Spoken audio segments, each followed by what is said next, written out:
The distress signal was barely there. A faint pulse hidden beneath layers of static, rising and falling through the electromagnetic storms of the Veyron Nebula, like the last heartbeat of something dying in the dark. Jake Holloway noticed it on his third scan. At first, he thought it was a sensor glitch. The nebula was notorious for interference. Entire fleets had gotten lost inside its swirling purple clouds. Navigation systems failed, communications vanished. Sometimes ships entered and were never seen again. Yet the signal persisted. Beep, pause, beep, pause. Weak, desperate, human. Jake straightened in the worn pilot's chair and rubbed the exhaustion from his eyes. 18 straight hours hauling cargo had left every muscle in his body aching. His coffee had gone cold hours ago, and the cabin smelled faintly of engine coolant and bad decisions. The signal beeped again. His ship's computer interrupted the silence. Unknown distress transmission detected. A blinking red marker appeared on the navigation display. Estimated source location, 42 minutes from current position. Jake frowned. The computer paused before delivering its next recommendation. Advised action. Ignore signal and continue scheduled route. Jake snorted. Of course that's your advice. The computer remained silent. Outside the cockpit, the Veyron Nebula stretched endlessly across space. Vast clouds of violet gas twisted around distant stars like cosmic storms frozen in time. Beautiful from a distance, deadly up close. Every pilot knew the stories. Pirates hiding inside the nebula, raiders preying on isolated transports, entire ships disappearing without explanation. Smart captains avoided the region whenever possible. Smarter captains definitely didn't investigate random distress signals coming from its depths. Jake leaned back and stared at the blinking marker. 42 minutes. That was all. 42 minutes separated him from whatever was out there. Could be a trap. Probably was a trap. The universe wasn't exactly known for rewarding good deeds. The signal sounded again, weaker this time, almost pleading. Jake sighed heavily. One of these days, he muttered, being a decent person is going to get me killed. He reached for the controls. The engines rumbled beneath his feet. Course indicators shifted. The old cargo hauler slowly turned toward the heart of the nebula. Immediately, warning messages flooded the screen. Piracy risk high. Navigation accuracy reduced. Recommended action. Reconsider. Jake ignored all of them. A small grin tugged at the corner of his mouth. Smart pilots stayed alive. Smart pilots made money. Smart pilots followed the rules. Jake Holloway had never been particularly smart. The cargo ship accelerated into the purple darkness. And somewhere deep within the nebula, something waiting in the shadows finally realized help was coming. The vessel groaned in protest. It was called the Drifter, a name Jake had given it years ago when he bought it with his life savings. It was slow, ugly, and held together with patches and prayers. But it was his, and it had never let him down. 40 minutes later, he found the source of the signal, an escape pod small and silver, spinning slowly through the emptiness. Burn marks covered its surface. Someone had been shooting at it. Jake brought the Drifter alongside and extended the docking arm. The connection was rough, but it held. He grabbed his old plasma pistol from under the console and walked to the airlock. He didn't know what he would find inside. Could be survivors, could be a trap, could be bodies. The airlock hissed open, and Jake stepped into the pod. She was huddled in the corner, small and trembling. At first, Jake thought she was a human child, maybe 10 or 11 years old. But then he saw the pale blue tint of her skin, the silver patterns that swirled across her arms like living tattoos, and the large violet eyes that stared at him with pure terror. She was Jake's heart dropped into his stomach. The Velothi were one of the oldest and most powerful species in the galaxy. They ruled a vast dominion of stars, and looked down on younger races the way a king might look at insects. Humans in particular were considered primitive and dangerous. The Veli had forbidden any human from entering their space. The punishment was death. No trial, no questions. And now Jake had one of their children on his ship. The girl pressed herself harder into the corner. Her clothes were torn and stained with dark blood, and Jake could see wounds on her arms and legs. She was breathing too fast, her chest rising and falling in short, panicked gasps. Hey, Jake said softly. He holstered his pistol and held up his empty hands. I'm not going to hurt you. I promise, she hissed something at him, in a language he didn't understand. Her voice was weak, but filled with fear and anger. I don't speak Valathi, Jake said. He kept his voice calm and low, the way he used to talk to scared animals back on the farm where he grew up. But I have a translator somewhere. Just give me a second. He pulled a small device from his pocket and tapped it a few times. The translator was old and cheap, but it worked well enough for basic conversation. Can you understand me now? He asked. The girl's eyes widened slightly. Stay away from me, human, she said. The translator made her voice sound strange and mechanical, but the meaning was clear. I know what your kind does. You are violent. You are savage. If you touch me, my people will destroy your entire species. Jake sighed and sat down on the floor, keeping a safe distance between them. I'm not here to hurt you, kid. I picked up your distress signal. Your pod was shot up pretty bad. What happened? She didn't answer at first. She just watched him with those big violet eyes, searching for any sign of threat. Jake waited. He had learned a long time ago that patience was worth more than force. Finally, she spoke. Raiders. The Skarn. They attacked our transport. Everyone else is dead. Jake felt a cold anger rise in his chest. The Skarn were slavers. The worst kind of scum in the galaxy. They captured people from weaker ships and sold them to the highest bidder. If they had found this girl's escape pod, they would have taken her too. Are you hurt bad? Jake asked. I will survive, she said, but her voice trembled. Jake nodded and slowly stood up. I've got medical supplies on my ship. Food and water too. You're welcome to use whatever you need. But first, I need to know where you're trying to go. The girl hesitated. Then she lifted her chin with a pride that seemed too old for her young face. Valathi space. The homeworld. Valara. Jake closed his eyes for a moment. Of course, she wanted to go to the one place in the galaxy where he would be killed on sight. The one place where no human had ever set foot and lived to tell about it. That's a long way from here, he said. Then take me as far as you can, and I will find my own way, she said. I expect nothing from a human. Jake looked at her, this small, wounded, terrified girl who was trying so hard to be brave. He thought about his sister Amy, who had been about the same age when she got sick. He thought about how helpless he had felt, watching her fade away while he could do nothing to save her. He couldn't save Amy, but maybe he could save someone else. I'll take you home, Jake said. The girl stared at him. Why? What do you want in return? Nothing, Jake said. I just don't leave kids stranded in space. It's not who I am. She didn't believe him. He could see it in her eyes, but she was too tired and too hurt to argue. She let him help her onto the drifter, and she didn't fight when he cleaned her wounds and wrapped them in bandages. She ate the food he offered, though she didn't thank him for it. That night, as the drifter flew through the darkness toward Valathi space, Jake sat alone in the cockpit and stared at the stars. He was heading into danger, maybe into death, all for a girl who didn't trust him, and a species that hated everything he was. But somewhere out there, a mother was waiting for her daughter to come home, and Jake Holloway was going to make sure she did. 3 days passed on the drifter, and the girl barely spoke a word. She stayed in the small passenger cabin Jake had cleared out for her, curled up on the narrow bed with her back to the door. Every time Jake brought her food, she watched him like a trapped animal watching a predator. She ate only after he left the room. Jake didn't push her.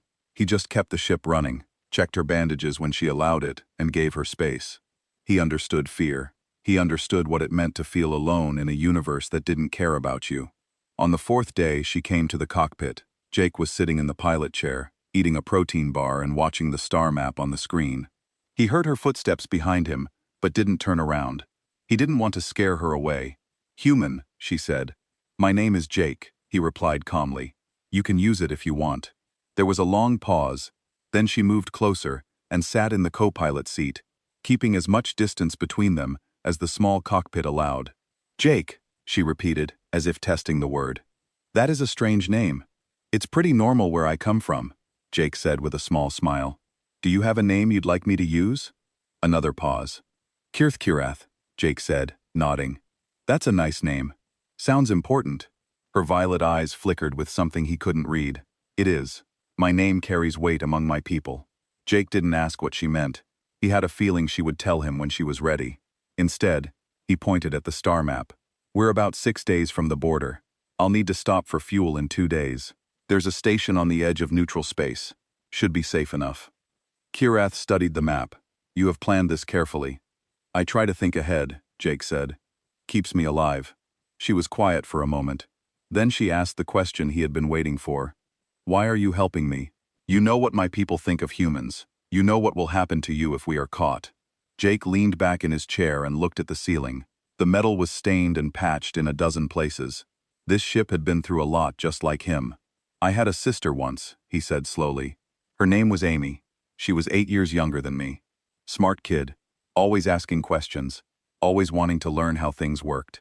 He stopped and took a breath. It still hurt to talk about her. Even after all these years, when I was 15, there was a sickness that spread through our colony. Medical supplies couldn't get there in time. A lot of people died. He paused. Amy was one of them. I sat with her until the end, holding her hand. I couldn't do anything to save her. I was just a kid myself. Kirath didn't say anything, but she was listening. Really listening. After that, I promised myself something. Jake continued. I promised that if I ever had a chance to help someone, I would take it. I couldn't save my sister, but maybe I could save someone else's. Maybe I could make sure another family didn't have to go through what I went through. He turned to look at her. You're someone's daughter, Kirath. Someone out there is scared and worried and praying that you're okay. That's reason enough for me. Kirath's eyes glistened, but she blinked the tears away before they could fall. Her people probably didn't cry in front of others. Jake pretended not to notice. I am the daughter of Queen Sylvia, she said quietly, ruler of the Valathi Dominion. Jake felt his heart skip a beat, but he kept his face calm. That's a big title. She is the most powerful being in our region of space. Kirath said. She has ruled for 300 years. She is wise and strong, and feared by all who oppose her. Sounds intense, Jake said. She will not understand why you helped me, Kirath said, her voice dropping. She believes humans are dangerous and untrustworthy. She will think you kidnapped me, or that you want something in return. Jake shrugged. Then I'll just have to explain it to her. Kirath stared at him. You would walk into the heart of my mother's power, knowing she might kill you, just to return me safely. That's the plan, Jake said. You are either very brave or very foolish. Jake grinned. Probably both. For the first time since he found her. Kirath almost smiled. The fuel station was small and dirty. The kind of place that asked no questions and expected no answers. Jake docked the drifter and told Kirath to stay hidden in her cabin. She didn't argue. He was walking back to the ship with supplies when he saw them. 3 Skarn, tall and reptilian, with scales the color of dried blood and eyes like black glass. They were standing near the drifter, scanning the hull with handheld devices. Jake's blood turned cold. They were looking for her. He moved quickly, trying to reach the ship before they noticed him. But one of the Skarn turned and saw him. Its lipless mouth curled into something like a smile. Human, it hissed. You have something we want. Jake dropped the supplies and pulled his plasma cutter from his belt. It wasn't much of a weapon, but it was all he had. His pistol was still on the ship. I don't know what you're talking about, Jake said. The Skarn laughed. A horrible, wet sound. The child. We tracked her pod to this sector. Our scans show Vey life signs on your ship. Give her to us, and we will let you live. Not happening, Jake said. The Skarn stopped laughing. Then you die. They moved fast, faster than Jake expected. The first one swung a blade at his head. Jake ducked and drove the plasma cutter into its shoulder. The creature screamed and staggered back. The second Skarn tackled him to the ground, and Jake felt claws tear into his side. Pain exploded through his body. He rolled, kicked, and fought with everything he had. He was bleeding badly now, but he didn't stop. He couldn't stop. If he went down, they would take Kirath. They would sell her to the highest bidder, and no one would ever see her again. Jake grabbed a piece of broken metal from the ground and drove it into the second Skarn's eye. It fell, thrashing and screaming. The third one hesitated, looking at its fallen companions. Run, Jake growled, blood dripping from his lips. Tell your friends what happens when you mess with my passengers. The Skarn turned and fled into the station's shadows. Jake stumbled back to the drifter, leaving a trail of blood behind him. He barely made it through the airlock before his legs gave out. He collapsed against the wall, pressing his hand against the wound in his side. Kirath appeared in the doorway. Her violet eyes went wide when she saw him. "You're hurt," she said, her voice shaking. "I'll be fine," Jake said, though he wasn't sure that was true. "We need to get out of here. More of them might come." She didn't argue. She helped him to the cockpit, and Jake punched in the coordinates with bloody fingers.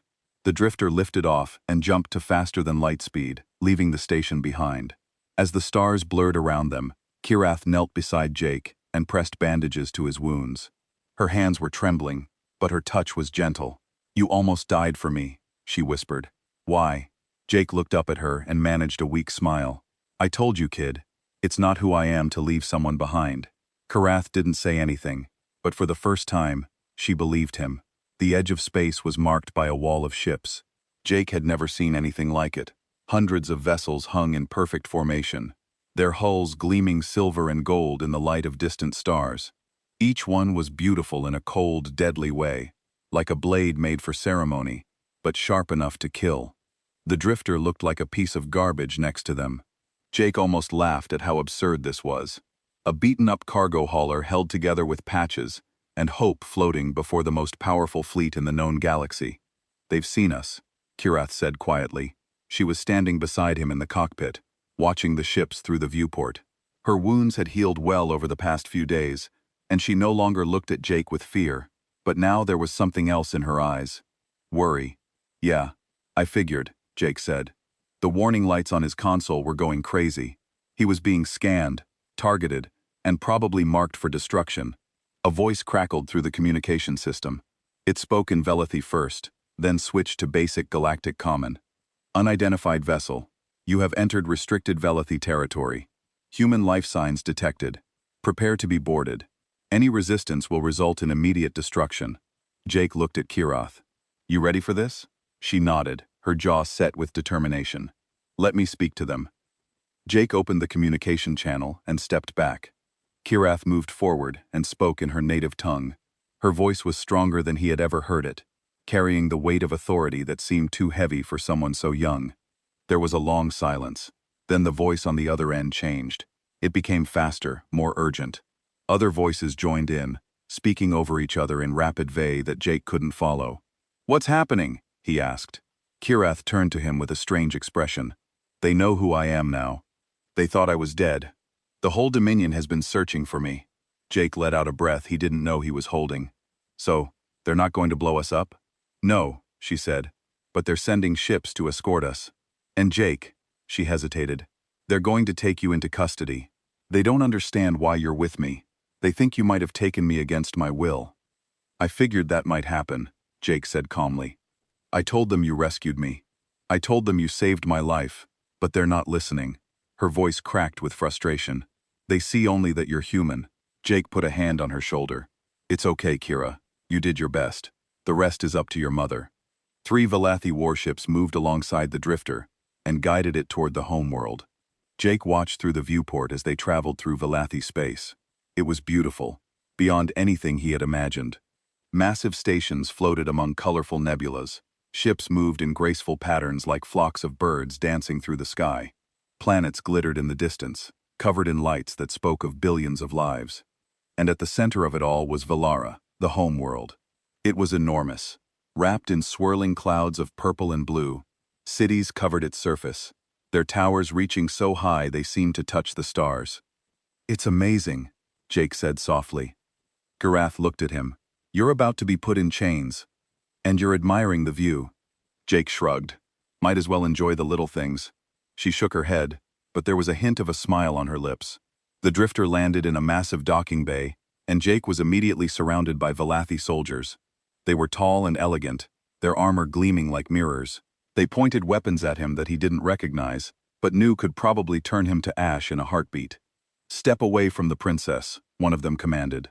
"She's not my prisoner," Jake said, keeping his voice steady. "I found her. I saved her. I brought her home. Silence, human." They put restraints on his wrists and ankles.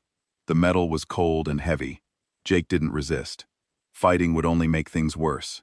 Kirath tried to stop them. "He speaks the truth. He's not your enemy. He risked his life to protect me." But the soldiers didn't listen. They bowed to her with deep respect and apologized for not finding her sooner.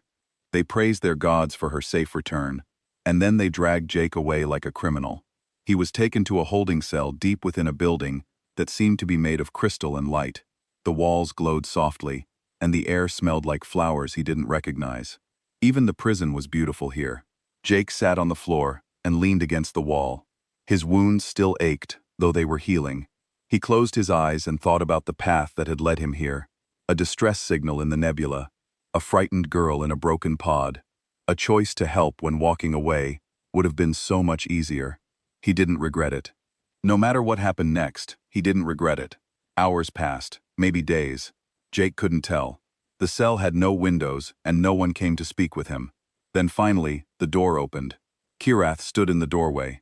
She was dressed differently now, in flowing robes of silver and violet that marked her as royalty. Her hair was arranged in an elaborate style, and jewels sparkled on her skin. She looked like a princess from a storybook, but her eyes were the same, violet and fierce and full of fire. "I spoke to my mother," she said. "She's agreed to hear your case personally." Jake raised an eyebrow. "That's good, right?" Kirath bit her lip. "My mother is not known for mercy, Jake. She has ruled for 3 centuries, and she has done so by being strong and unyielding. She has never trusted other species, especially humans. She believes your people are violent by nature. Can't argue that we've got a messy history," Jake admitted. "This is serious," Kirath said, stepping closer. "She could execute you. She could imprison you forever. She could do things I don't even want to think about." Jake looked at her for a long moment, then he smiled. "Then I guess I'll have to convince her otherwise." Kirath stared at him. "How can you be so calm?" "Because I did the right thing," Jake said. "Whatever happens to me, I brought you home. Your mother has her daughter back. That's worth something, isn't it?" Kirath's eyes glistened. She blinked rapidly and looked away. "I'm going to speak for you," she said. "I'm going to tell her everything. The way you saved me. The way you fought the Skarn. The way you treated me with kindness when you had no reason to."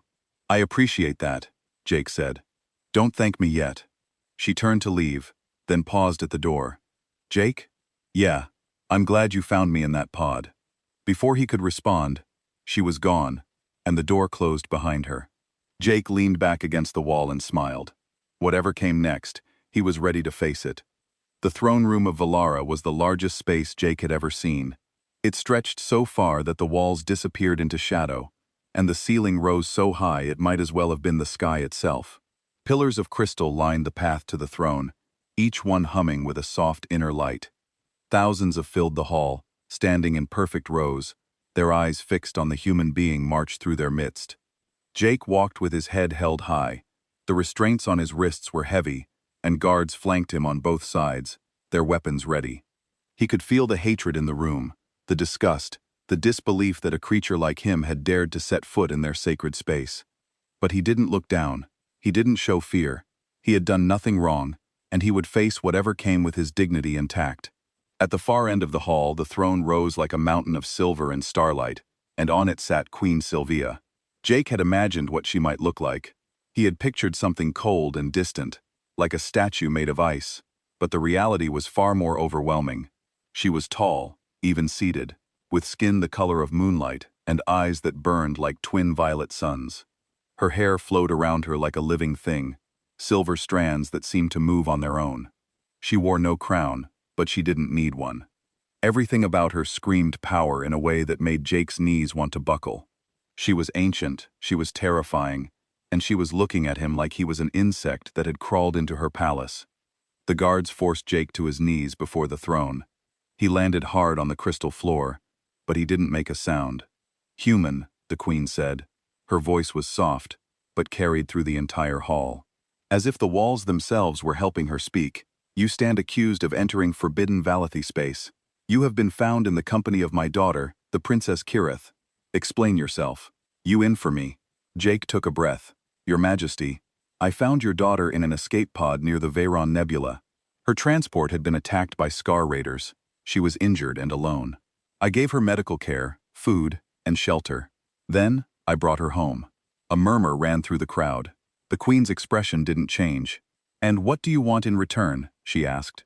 "Riches? Political favor? An alliance with my enemies? Perhaps?" "Nothing," Jake said. "I want nothing." The queen's eyes narrowed. "You expect me to believe that a human, a member of the most violent and primitive species in the galaxy, risked death to help Athi Child out of pure kindness? I don't expect you to believe anything, Your Majesty. I'm just telling you what happened. The court stirred with anger. Jake could hear weapons being gripped, armor shifting. They wanted him dead. They wanted him to pay for the insult of standing before their queen and speaking like he was her equal. But the queen raised a hand, and silence fell instantly. You are either very brave, she said slowly, worry foolish. Jake almost smiled. Kireth had said the same thing. The doors at the far end of the hall burst open, and a figure came running through. The guards moved to stop her, but she pushed past them with a strength that didn't match her small frame. Kirath raced down the length of the throne room and threw herself between Jake and the guards. Her elaborate robes were disheveled, and her hair had come loose from its careful arrangement. She was breathing hard, her violet eyes blazing with determination. "Mother," she cried. "He rescued me. He saved my life." The queen's composure cracked just for a moment. Something flickered in her ancient eyes. Something that might have been surprise or something deeper. "Kira Veeth," she said, "you forget yourself. This is a formal proceeding." "I don't care about proceedings," Kireth shouted. The crowd gasped at her defiance. "I care about the truth. This human found me when I was dying. The Skarn had killed everyone in my escort. I was alone and wounded and terrified, and he saved me." She turned to face the court, her voice rising. "He shared his food with me when he had little. He gave me medicine when I was in pain. He sat with me through the long nights and made sure I wasn't afraid. And when the Skarn came for me again, he fought them. 3 raiders, armed and dangerous.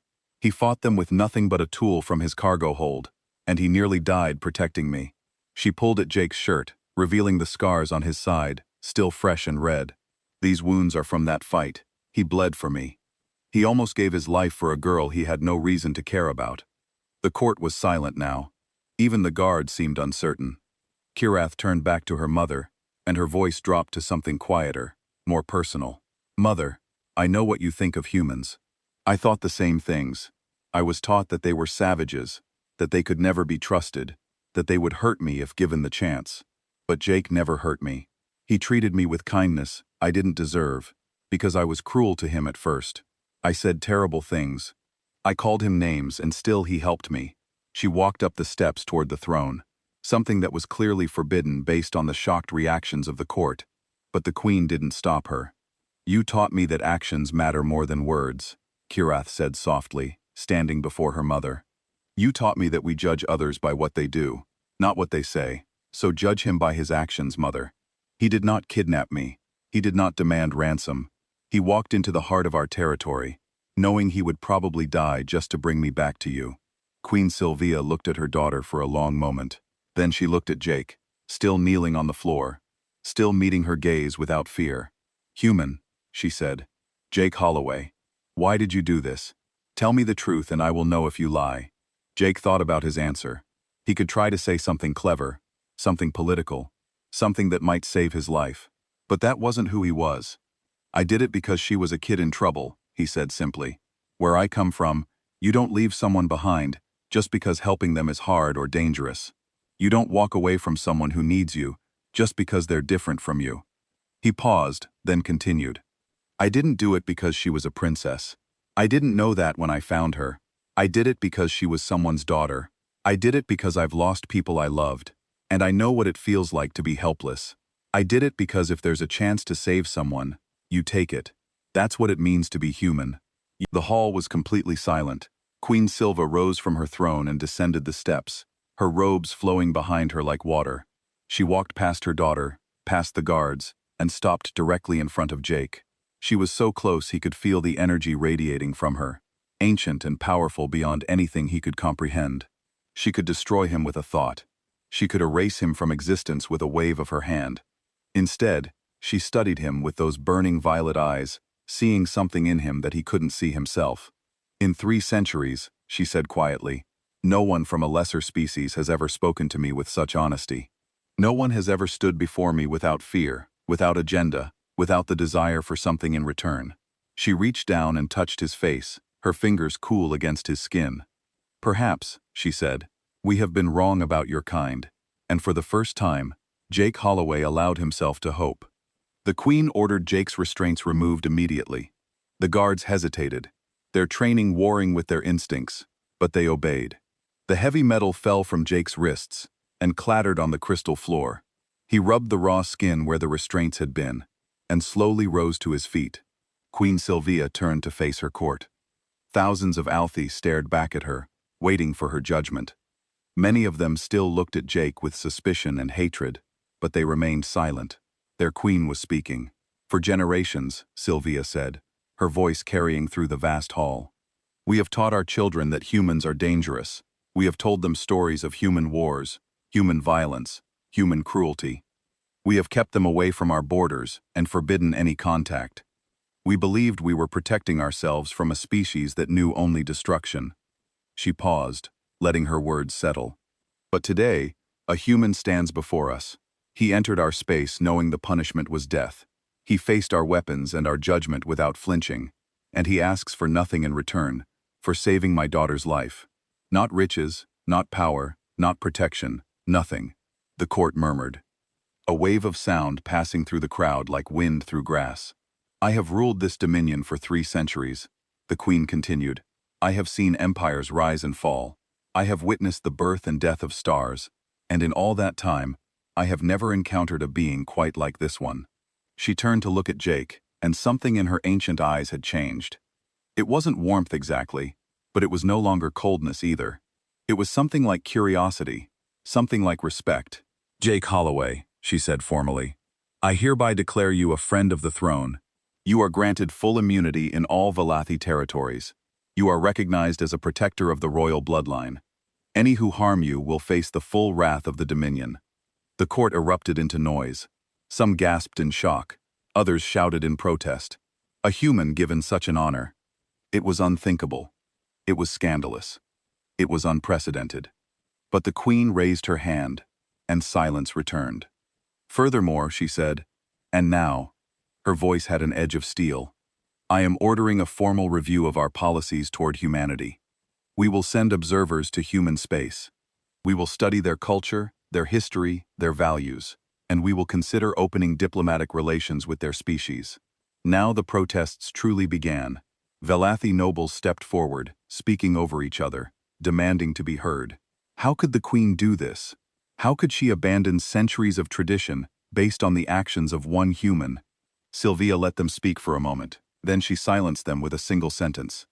If one human can show such courage and compassion, she said, then perhaps we have been wrong to judge all of them by the actions of their worst. Perhaps it is time to see what they might become, rather than what they have been. She looked at Jake once more. You have given me much to think about, human. My daughter will see to your care while your ship is repaired. You will be treated as an honored guest. Jake bowed his head slightly. Thank you, Your Majesty. Do not thank me, she said, and there was something almost like amusement in her voice. You have turned my entire court upside down and challenged beliefs that have stood for 1,000 years. You have caused me a great deal of trouble. Sorry about that, Jake said. No, you're not. No, he admitted. I'm not. The queen almost smiled. Almost. The next few days passed in a blur. Jake was taken to luxurious quarters that were bigger than his entire ship. He was given new clothes, real food, and the best medical care in the galaxy. Valathi doctors examined his wounds and healed them with technology he couldn't begin to understand. When they were done, even his oldest scars had faded. Kirath visited him every day. She showed him the gardens of the palace, vast forests of alien flowers that glowed in colors he had no names for. She took him to the observatory, where they watched ships moving through the stars like fireflies. She introduced him to her tutors, her guards, her pet creatures that looked like a cross between a cat and a cloud.